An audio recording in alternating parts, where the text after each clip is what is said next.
Welcome to MMA Al Dente. I'm here to talk to you guys about Pete Rodriguez versus Mike Jackson, which should be the first fight of the night. Let me break down everything for you really quickly. I'm picking Pete Rodriguez, but I'm betting on Mike Jackson. There's too many unknowns. The odds are with Mike. He's plus 450.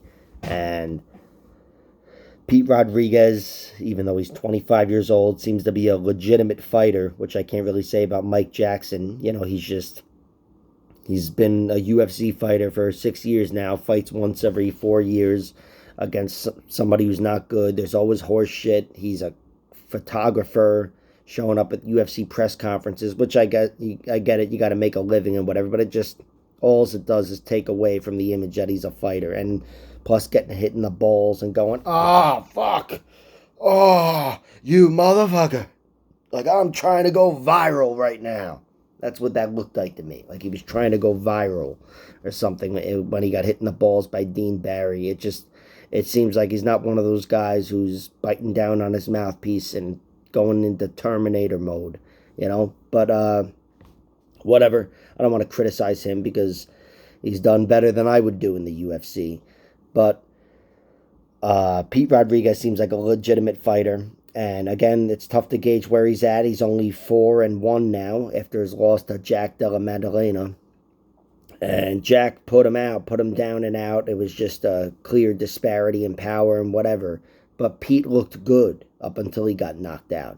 This guy seems to have really good hands, really good boxing, really good right hand from both stances. He's good at fighting southpaw. He mixes it up, going to the body and the head very well.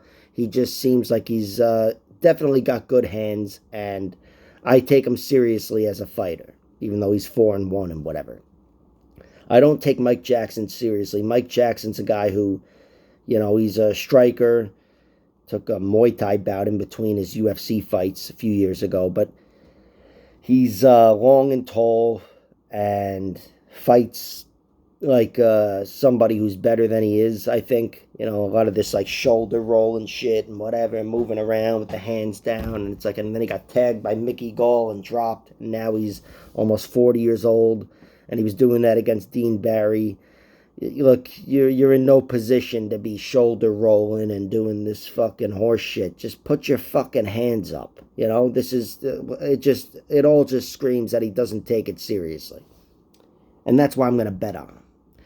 No, look, the odds are just plus 450. Again, I don't know that much about Pete Rodriguez as a fighter. I have a higher estimation of him as a fighter, especially at 25. He looks like a guy who this is his career. He's going to take it very seriously, and I'm sure for a guy like that to be in the UFC after 5 fights, he's he's motivated.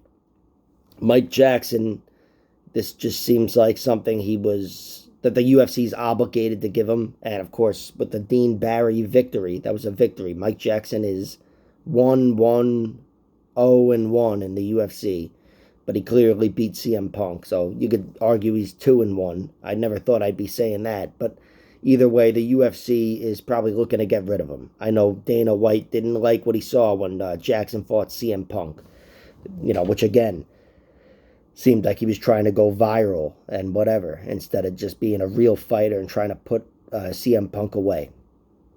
I think Mike Jackson, again, it probably will get finished. He did get dropped by Mickey Gall, and he hasn't fought anybody of note, really. In the Dean Barry fight, Dean was beating him. Dean started to take over that fight and then just won too many fouls, added up. And look, fouls are fouls, whatever. He lost that fight. But aside from a disqualification, Mike Jackson probably shouldn't win this fight. It's just, again, there's so many unknowns. Mike Jackson's a guy who has fought for 15 minutes, although just about anybody could if they're beating someone as bad as CM Punk. But I just think, look, Pete Rodriguez, I've seen him fight one guy of note, and he was knocked out despite looking really good. So my prediction's Pete Rodriguez. My bet's Mike Jackson plus 450. I do think Pete Rodriguez, with a gun to my head, my prediction is Pete Rodriguez wears him down, hurts him to the body, drops those hands if they even need dropping, drops those shoulders, and fucking knocks Mike Jackson out. That's my prediction. But again, bet on Mike Jackson, because you don't want to be that asshole that didn't bet on this clown when he goes 3-1 in the UFC. All right, like, share, subscribe, all that horseshit. Thanks for tuning in.